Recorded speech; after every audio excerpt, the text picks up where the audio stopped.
नमस्कार, कैसे हैं आप सब। उम्मीद करता हूं आप सब बहुत अच्छे से होंगे। बिहार मुख्य परीक्षा को लेकर के आपकी ये दूसरी क्लास है, बिहार राज्य विशेष की मुख्य परीक्षा को लेकर के।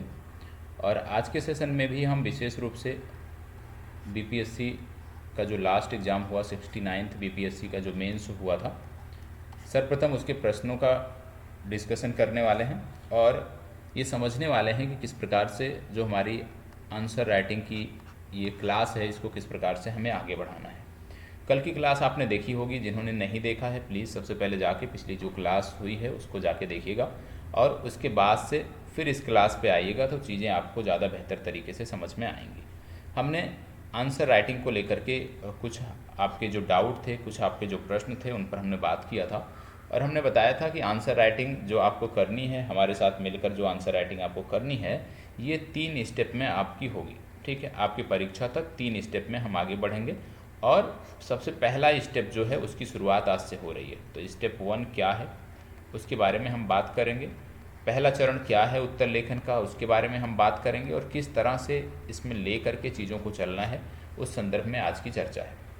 कल से, क्योंकि आज के इस सेशन में हम सिर्फ बात करने जा रहे हैं कि किस प्रकार से पहले चरण को हमें प्रारंभ करना है, कल से जो सेशन आपका होगा वहाँ पे जो लेटेस्ट हमारा एग्ज़ाम हुआ था 69th बीपीएससी का जो हमारा एग्ज़ाम हुआ था, 69th बीपीएससी का जो हमारा एग्ज़ाम हुआ था, उसके आधार पे हम बात करेंगे कि 69th के बीपीएससी के एग्ज़ाम में किस प्रकार से प्रश्न पूछे गए थे और उन प्रश्नों को कैसे हल करना है। सबसे पहले हम यहीं से अपनी चर्चा की शुरुआत करेंगे। तो सबसे पहले कुछ बेसिक स्टेप कि कैसे उत्तर लेखन को किया जाए, कैसे उत्तर लेखन को हम अपने बेहतर कर सकते हैं। तो हमने बताया आपको कि 3 स्टेप में हमें आगे बढ़ना है। पहला स्टेप, उसकी हम यहाँ पे बात करने जा रहे हैं। और जो पहला स्टेप है, यदि मैं बात करूँ तो इसमें अधिकतम जो समय लगेंगे वो आप कह सकते हैं 2 महीने का समय लगेगा। 2 महीने यदि आप हमारे साथ नियमित रहते हैं तो यहाँ पे उत्तर लेखन का ये जो पहला चरण है, ये जो आप कह सकते हैं पहला जो सेशन हमारा है, ये बखूबी आप सीख सकते हैं। पहला चरण बखूबी आपका कंप्लीट हो जाएगा यहाँ से। तो चलिए अब बात कर लेते हैं कि किस प्रकार से हमें आगे बढ़ना है। देखो, उत्तर लेखन सबसे पहले बता दें बहुत ही आसान है। यदि आप हमारे तरीके से चलते हो तो बहुत ही आसान है और अधिकतम 5 से 6 महीनों में आप कह सकते हैं कि जो आपका मानक होता है, जो आपकी परीक्षा का मानक है, उस संदर्भ में आप उत्तर लेखन करने के योग्य हो जाओगे। उस संदर्भ में आपका उत्तर लेखन होने लगेगा। सबसे पहले हमें क्या करना है, स्टेप फर्स्ट हमारा क्या है, जैसे हमें शुरुआत करनी। मान लीजिए ये कोई प्रश्न है, ठीक है, प्रश्न मान लीजिए चंपारण सत्याग्रह से है। उदाहरण के रूप में हमने रखा चंपारण सत्याग्रह, ठीक है, चंपारण सत्याग्रह से जुड़ा हमारा प्रश्न है, ठीक है। या आप कह लीजिए नील आंदोलन, आपने सुना था, नील आंदोलन का प्रश्न है। या 1857 की जो क्रांति हुई थी उसके बारे में पूछ लिया गया, बिहार के संदर्भ में कुंवर सिंह के योगदान के बारे में बात की गई यहाँ पे, ठीक है। मान लो पूछ लिया गया कि 1857 की क्रांति में बिहार के संदर्भ में कुंवर सिंह के योगदान का परीक्षण कीजिए या कुंवर सिंह की योगदान की चर्चा कीजिए। अब यदि इस तरह के प्रश्न आते हैं तो हमें क्या करना होता है। सबसे पहला और अनिवार्य कार्य जो हमें करना है, कोई भी प्रश्न यदि दिया है तो कम से कम उसको 3 बार पढ़ना है, 3 टाइम्स उसको रीड करना है, ठीक है, कम से कम 3 बार उसको पढ़ना है। मतलब यदि चंपारण सत्याग्रह की बात हम कर रहे हैं, चंपारण सत्याग्रह देखने को मिल गया हमारी परीक्षा में, तो हम सबसे पहले देखेंगे भाई चंपारण सत्याग्रह है क्या। वो क्लिक होना चाहिए जब तक कि ये स्पष्ट ना हो जाए कि प्रश्न में क्या पूछा गया है और क्या हमें लिखना है, तब तक उसको प्रश्न को कम से कम पढ़ना है। और यदि 3 बार आप किसी प्रश्न को अच्छे तरीके से पढ़ते हो तो ये चीज़ें आपकी क्लियर हो जाती हैं। अब जो दूसरा स्टेप आता है, दूसरा स्टेप ये है, क्योंकि अभी जब हम शुरुआत कर रहे हैं तो हमारा कंटेंट के बेसिस पे यदि हम बात करें, कंटेंट के बेसिस पे यदि हम बात करें तो हम अभी बहुत पीछे हैं। हमारी कुछ भी तैयारी नहीं हुई है तो हमें कंटेंट तो कुछ भी नहीं पता, हमें ये भी नहीं पता चंपारण सत्याग्रह क्या है। तो हमें क्या करना है, ये किसके लिए है, ये बेसिक स्टेप है, जिसको शून्य है, जिसको जानकारी शून्य है, मतलब जो अभी 0 पे है उसके लिए हम बात कर रहे हैं। मतलब कंटेंट भी आपको नहीं पता, तो आप कोई भी प्रश्न देखोगे फिर कंटेंट से जुड़ी जानकारी के लिए आप थोड़ा सा रिसर्च करो। कहाँ पे, आपकी कुछ पाठ्य पुस्तकें होंगी, ठीक है, आपकी जो पाठ्य पुस्तकें होंगी उसका सहारा लोगे। मतलब इतिहास खंड की बात हो रही है, इतिहास की जो आपके पास पुस्तक है उसका आप सहारा लोगे। मान लो कुछ ऐसे कंटेंट हैं जो आपके पाठ्य पुस्तक में नहीं दिए गए हैं, तो आपके पास कुछ नोट्स होंगे कक्षाओं के, उनको आप पलट लेना। और नोट्स से भी यदि कुछ जानकारी अधूरी रह जाती है तो थोड़ा सा गूगल की मदद ले लेना, यहाँ पे आपको जानकारी मिल जाएगी। कहने का मतलब है कि कोई भी प्रश्न जब हम देखते हैं, यदि हमें उसके बारे में जानकारी नहीं है तो पाठ्य पुस्तकों का सहारा लेकर के, नोट्स का सहारा लेकर के, गूगल और इंटरनेट का सहारा लेकर के हमें उससे जुड़ी हुई जो जानकारी है उसको कलेक्ट करनी है। ठीक है, हमें उससे जो जुड़ी हुई जानकारी है उसको इकट्ठा करना है। और जब हमने जानकारी इकट्ठा कर लिया, हमारे पास कंटेंट हो गया कि हमें लिखना क्या है। ठीक है, मतलब यदि चंपारण सत्याग्रह था तो चंपारण सत्याग्रह से जुड़े हुए जो कंटेंट थे वो हमारे पास आ गए हैं कि क्या क्या लिखना था। अब इसके बाद जो हमारा स्टेप होता है वो होता है आंसर फ्रेम का।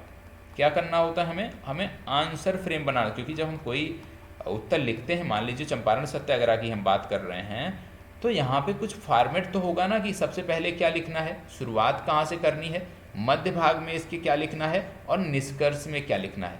तो जो भी हमारे पास कंटेंट था, फिर हम उस कंटेंट को इस क्रम में व्यवस्थित करेंगे, मतलब उसको क्रम में लगाएंगे कि किस क्रम में हमें लिखना है। ठीक है, किस क्रम में हमें लिखना है, इस दिशा में हम बात करेंगे। तो एक बार हम अपने कंटेंट के बेसिस से अपना क्रम तैयार करेंगे कि हाँ इस क्रम में हमें लिखना है। क्रम तैयार करने के बाद जब हमारा क्रम तैयार हो गया कि किस क्रम में हमें लिखना है, तो उसके बाद हम एक चीज़ और ध्यान रखते हैं कि जब हम उत्तर लेखन करते हैं, आंसर राइटिंग करते हैं, तो कुछ प्रश्न ऐसे होते हैं जिनका जवाब हम पैरावाइज दे सकते हैं। ठीक है, पैराग्राफ में दे सकते हैं। कुछ प्रश्न ऐसे होते हैं जिनमें हम कुछ, आप कह सकते हैं, चित्रकारी कर सकते हैं, कुछ ग्राफ बना सकते हैं। ठीक है, तो हमें ये ध्यान रखना है, कुछ प्रश्न ऐसे होंगे जिसका जवाब हम पॉइंट में दे सकेंगे, पॉइंट वाइज दे सकेंगे। तो हमें ये ध्यान रखना होता है कि ये जो प्रश्न पूछा गया है इसका सबसे अच्छा जो जवाब है वो हम किस तरीके से दे सकते हैं। पॉइंट में सबसे अच्छा जवाब दे सकते हैं, या पैराग्राफ वाइज अच्छा जवाब इसका लिख सकते हैं, या इसमें कुछ चित्रों को जोड़ दें, कुछ ग्राफ बना दें, तो हमारा जवाब बेहतर होगा। तब जब हमारा ये स्टेप कंप्लीट हो जाता है कि हमें किस तरह से लिखना है, विशेष रूप से जब इतिहास खंड की हम बात करते हैं तो इतिहास में ज़्यादातर पैरावाइज लिखना होता है, पैराग्राफ लिखना होता है। तो इतिहास खंड में तो हमें नहीं सोचना, इतिहास में हम पैरावाइज लिख सकते हैं। लेकिन यही प्रश्न यदि भूगोल का हो जाए, यही प्रश्न यदि अर्थव्यवस्था का हो जाए, तो वहाँ पे चार्ट, डायग्राम, ग्राफ आदि बनाए जा सकते हैं, चित्रों का सहारा लिया जा सकता है। तब वहाँ पे हमें समझना होता है कि किस तरीके से करना है। तो कहने का मतलब है कि आंसर फ्रेम बन गया हमारा। आंसर फ्रेम के बाद हमने देख लिया कि किस क्रम में रखना है, ये आंसर फ्रेम के ही अंतर्गत आता है। और फिर हमने देखा कि इसको पैराग्राफ वाइज लिखना है, ठीक है, या ग्राफ बनाना है, या पॉइंट वाइज लिखना है। और जब ये सारी चीज़ें हम देख लेते हैं, इन सारी चीज़ों की जब हम चर्चा कर लेते हैं, फिर हम बढ़ते हैं आगे। और हमारा जो नेक्स्ट आप कह सकते हो अगला स्टेप होता है, ये होता है कि अब हमारे पास सब कुछ है, तब अब इस आंसर को आप लिख दीजिए। ठीक है, मतलब फिर आपको आंसर लिखना होता है। तो आप क्या करोगे, आंसर को लिखोगे। और जब आप आंसर को लिखोगे, क्योंकि पहली बार कर रहे हो आप, इससे पहले आपने नहीं किया है, पहली बार कर रहे हो, तो यहाँ पे बहुत सारी कमियाँ भी होंगी। ठीक है, हो सकता है ये कमियाँ शाब्दिक त्रुटियों के रूप में हो, ये कमियाँ शाब्दिक त्रुटियों के रूप में हो। ठीक है, या ये कमियाँ हो सकते हैं कि क्रमबद्धता की तरह से हो, कि क्रम इनका गलत हो। ठीक है, क्रम गलत हो। ठीक है, कभी कभी ये हो जाता है कि जो हम वाक्य लिखते हैं वो सही नहीं बैठता है, उसमें त्रुटि होती है।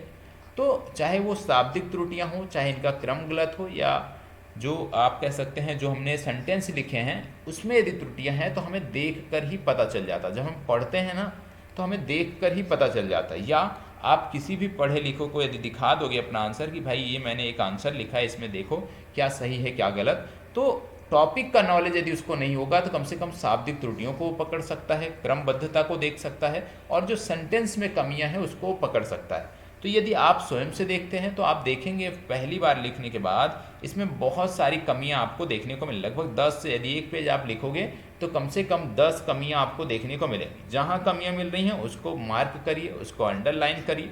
ठीक है, और पुनः उन कमियों को दूर करने के लिए एक दूसरा उत्तर लिखिए और उन कमियों को यहाँ पे दूर करना है। उन कमियों को दूर करना है जो आपने स्वयं से मार्क किया था।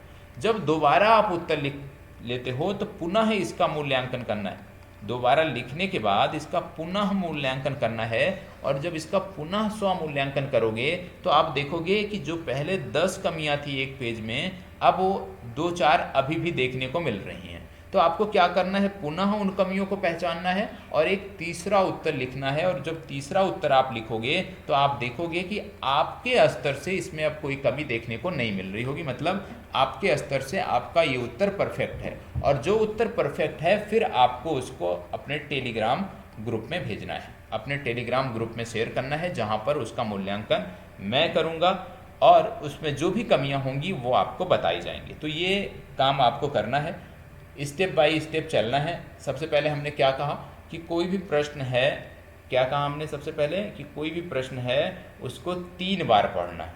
कितनी बार? 3 बार उसको पढ़ना है। जब हम पढ़ लेते हैं तो उसके बाद कुछ कीवर्ड होते हैं, जैसे हमने चंपारण सत्याग्रह की बात की, तो चंपारण सत्याग्रह में चंपारण सत्याग्रह कीवर्ड है, इसको अंडरलाइन करेंगे। मतलब हमारा जो उत्तर होना चाहिए वो चंपारण सत्याग्रह के आसपास ही होना चाहिए। तो जो कीवर्ड होते हैं उनको क्या करना है, अंडरलाइन करना है। दूसरा स्टेप क्या है, कीवर्ड को अंडरलाइन करना है। पहले प्रश्न को 3 बार पढ़ना है, दूसरा स्टेप है कीवर्ड को अंडरलाइन करना है, और तीसरा स्टेप जब हम बात करते हैं, तीसरे स्टेप की जब हम बात करते हैं तो हमें जो टॉपिक मिला है उससे संबंधित रिसर्च करनी है। ठीक है, रिसर्च का मतलब यहाँ पे कि उससे जुड़े हुए जो कंटेंट हैं उनको खोज निकालना है। चाहे यहाँ पे हम पुस्तकों का सहारा लें, चाहे अपने नोट्स का सहारा लें, चाहे इंटरनेट का सहारा लें, लेकिन इनको हमें खोज निकालना है। और जब हम खोज निकालते हैं तो चौथा स्टेप क्या होता है, इनकी क्रमबद्धता तय करनी है कि किस क्रम में इनको लिखना है, एक आंसर फ्रेम बनाना है। ठीक है, और यहीं पर यह भी डिसाइड करना है कि इसको पैरा वाइज हम लिखेंगे या पॉइंट वाइज हम लिखेंगे, यह भी डिसाइड करना है। क्या इस उत्तर में कोई चित्र हम बना सकते हैं, कोई ग्राफ हम बना सकते हैं, उसको लेकर के भी यहीं पर विचार कर लेना है। और अगला स्टेप जो आता है वो आपका आता है कि राइट, अब लिख जाइए। अब जो उत्तर है आपका उसको लिख जाइए, और जब आप उत्तर लिखते हो तो इसमें कमियां मिलती हैं। ठीक है, कमियां कैसे पहचानोगे, जब आप उत्तर लिखोगे और स्वयं से उसका मूल्यांकन करोगे अगले स्टेप में, तो यहाँ पे कमियां मिलेंगी। कमियां मिलेंगी तो उनको अंडरलाइन करना है, कमियों को अंडरलाइन करना है। अंडरलाइन करने के बाद दोबारा लिखना है, दोबारा लिखना है। दोबारा लिखने के बाद पुनः उसका मूल्यांकन करना है और अंडरलाइन करना है। अंडरलाइन करने के बाद एक तीसरा उत्तर लिखना है और फाइनली उसको सबमिट करना है। वह उत्तर आपका सबसे बेहतर होगा, वहाँ पे कोई भी कमी देखने को नहीं मिलेगी। ठीक है, अब जैसे बात आती है, कुछ लोगों के प्रश्न आते हैं कि आंसर राइटिंग जब हम करते हैं तो ज़रूरी है कि डेली बेसिस पे करें या फर्स्ट डे से करें। तो इसका जवाब है जी हाँ, डेली बेसिस पे करना चाहिए और पहले दिन से करना चाहिए। भले ही आपको कंटेंट की जानकारी नहीं है, लेकिन जैसे मैंने कहा कि आपके पास पुस्तकें हैं, आपके पास बहुत सारे माध्यम हैं जहाँ से आप कंटेंट इकट्ठा कर सकते हो, तो डेली बेसिस पे आपको करना चाहिए। अब इसके फ़ायदे क्या हैं, डेली बेसिस पे करते हो तो फ़ायदे क्या हैं। सबसे पहले राइटिंग सुधरती है, ये तो आप किसी प्राइमरी की मैडम से पूछ लोगे, वो भी आपको बता देंगी। ठीक है, तो सबसे पहले क्या है, जो राइटिंग है, राइटिंग सुधरती, जितना आप लिखोगे उतनी राइटिंग आपकी सुधरती जाएगी। दूसरा क्या है, स्पीड आपकी बनती जाएगी, स्पीड आपकी बेहतर होती जाएगी। और आप जानते हो आपके लिए कम से कम 26 शब्द पर मिनट की स्पीड होनी चाहिए। 26 शब्द पर मिनट की स्पीड आपको अनिवार्य है, तो स्पीड भी हो जाएगा। स्पीड के साथ साथ कई बार क्या होता है कि मस्तिष्क में हमारे कंटेंट तो होते हैं, हमें सब कुछ याद होता है, लेकिन जब हम कॉपी पर लिखने बैठते हैं तो उनका जो क्रमबद्धता होती है वो हम चुन नहीं पाते हैं, वहाँ पे कमी रह जाती है। या मस्तिष्क में विचार तो हैं लेकिन वो अपने, आप कह सकते हो अपने राइटिंग के माध्यम से आप कॉपियों पर उसको उतार नहीं पाते हो। तो ये जो चीज़ें हैं, मतलब मस्तिष्क और आपके हाथ में जो क्रमबद्धता नहीं है, जो सामंजस्य नहीं है, वो देखोगे कि धीरे धीरे सामंजस्य बनता जाता है, और फिर जिस स्पीड से मस्तिष्क में आपके विचार आते हैं उतनी तेज़ी से आपकी पेन चलती जाती है। ये फ़ायदा आपको देखने को मिलता है। जो डेली बेसिस पे नहीं करेंगे, रेगुलर बेसिस पे नहीं करेंगे, सोचेंगे परीक्षा, पहले प्रारंभिक परीक्षा हो जाए, प्रारंभिक परीक्षा के बाद हम उत्तर लेखन करेंगे तो वहाँ पे कमी क्या रह जाएगी भैया, क्योंकि 2 से 3 महीने का ही समय मिलता है। अब 2 से 3 महीने में आप अपनी स्पीड पे काम करोगे, राइटिंग पे काम करोगे, या जो कंटेंट नहीं तैयार है उसको तैयार करोगे, तो यहाँ पे ये गलत होता है। और इसकी वजह से क्या होता है कि जहाँ पे पेपर लेंदी होता है वहाँ पे आपके प्रश्न छूट जाते हैं। और आपकी परीक्षा में आप जानते हो मुख्य परीक्षा का एक भी प्रश्न छूट गया तो 38 अंक या 36 अंक का नुकसान होता है, और उसी दिन आप अपने आप को बाहर मान लेते हो, क्योंकि 38 अंक और 36 अंक कवर कर पाना फिर बहुत मुश्किल होता है। तो हमारी परीक्षा की मांग कुछ अलग है और उस दिशा में हमें काम करना चाहिए। अब हम बात कर लेते हैं प्रश्न पत्र की। जो लेटेस्ट प्रश्न पत्र था हमारा, यहाँ पे आपको देखने को मिल रहा होगा। और सबसे पहले जो यहाँ पे देखेंगे, कल हमने देखा था कि 3 सेक्शन, माफ करिएगा, 3 सेक्शन होते हैं, और ये पहला सेक्शन आपको यहाँ पे देखने को मिल रहा होगा, पहला सेक्शन। और पहले सेक्शन का पहला प्रश्न जो है, इसमें मैंने कल ही आपको बताया था कि ये क्या होता है। पहले सेक्शन का जो पहला प्रश्न होता है, कल मैंने आपको बताया था यदि याद हो, कि ये जो पहला प्रश्न है ये अनिवार्य प्रश्न होता है, मतलब यहाँ पे आपको विकल्प नहीं दिए जाते। जैसे आपको देखने को मिल रहा होगा, निम्नलिखित पर संक्षिप्त टिप्पणी लिखिए। कितने अंकों का है? 8 अंकों का है, 8 अंकों का है, और लास्ट में 7-7 अंकों के प्रश्न हैं। तो यहाँ पे आपके पास कोई विकल्प नहीं है, मतलब आपको इसको लिखना ही लिखना है। भारतीय परिषद अधिनियम 1892, संथाल विद्रोह, चंपारण सत्याग्रह, मौर्य काल की कला और वास्तुकला, प्राचीन काल में पूर्वी भारत के गुफा चित्र। तो ये जो प्रश्न आप देख रहे हैं, कल इन्हीं प्रश्नों का आपको उत्तर लेखन करना है। आपकी जिम्मेदारी बनती है कि कम से कम 3 टिप्पणी, भारतीय परिषद अधिनियम 1892, संथाल विद्रोह, चंपारण सत्याग्रह, इन 3 टॉपिक को आप लिख के आओगे। इन 3 टॉपिक को खूब अच्छे से, चलिए लिख कर मत आइएगा, लेकिन इसको अच्छे से पढ़ के आइएगा, इसको खूब अच्छे से तैयार करके आइएगा। और फिर मैं आपको यहाँ पे बताऊंगा इनके बारे में, एक एक करके इनके बारे में बताऊंगा, क्योंकि आप पहले से यदि पढ़े रहेंगे तो चीज़ें आपको और अच्छे से समझ में आएंगी, ठीक है। क्योंकि अंतिम उद्देश्य क्या है कि आपको समझ में आना चाहिए। तो एक बार इन तीनों टॉपिक को अच्छे से पढ़ के आइएगा। तीनों को साथ साथ इसको भी देख सकते हैं आप, मौर्य काल की कला और वास्तुकला, और पूर्वी भारत के गुफा चित्र, इन सब को देख के आइएगा, 5 देख के आइएगा। और कल प्रयास रहेगा कि इन 5 का डिस्कशन आपके साथ हो, और जब डिस्कशन हो जाए तो उसके बाद आपको उत्तर लेखन करना होगा, उसके बाद उत्तर लिखना होगा आपको, ठीक है। तो ये 5 टॉपिक आप पढ़ लीजिएगा। कोई भी आपके पास पुस्तक होगी, सभी पुस्तकों में ये देखने को मिल जाएगा। यदि आपको प्राचीन काल में पूर्वी भारत के गुफा चित्र देखने को नहीं मिलते हैं, या केव पेंटिंग के बारे में आपको जानकारी नहीं है, तो केव पेंटिंग के लिए आप गूगल का सहारा ले सकते हो, वहाँ से इस कंटेंट को तैयार करके आइएगा। फिर हम इसके बारे में और अच्छे तरीके से हम कल डिस्कशन करेंगे, और डिस्कशन करने के उपरांत आप इसका उत्तर लिखोगे। और विश्वास मानिए, डिस्कशन के बाद आप 100% जो है आप कह सकते हैं, आप सहमत रहेंगे इस चीज़ से कि जो आपको बताई जा रही हैं वो बेहतर हैं, और इस दिशा में यदि आप काम करते हो तो यहाँ से आपको बेहतर आउटपुट मिलेगा, ठीक है। पूर्व की परीक्षाओं में लगातार छात्रों ने बेहतर किया है, जो रेगुलर रहे हैं। जो रेगुलर नहीं रहे हैं, चाहे वो 68वीं रही हो, चाहे 69वीं रही हो, वहाँ पे उनके क्या थे, प्रश्न छूट गए थे। तो भैया प्रश्न ना छूटे, इसके लिए ज़रूरी है कि आप नियमित बनाए रहो, और नियमित अंतराल पे लगातार उत्तर लेखन करते रहो।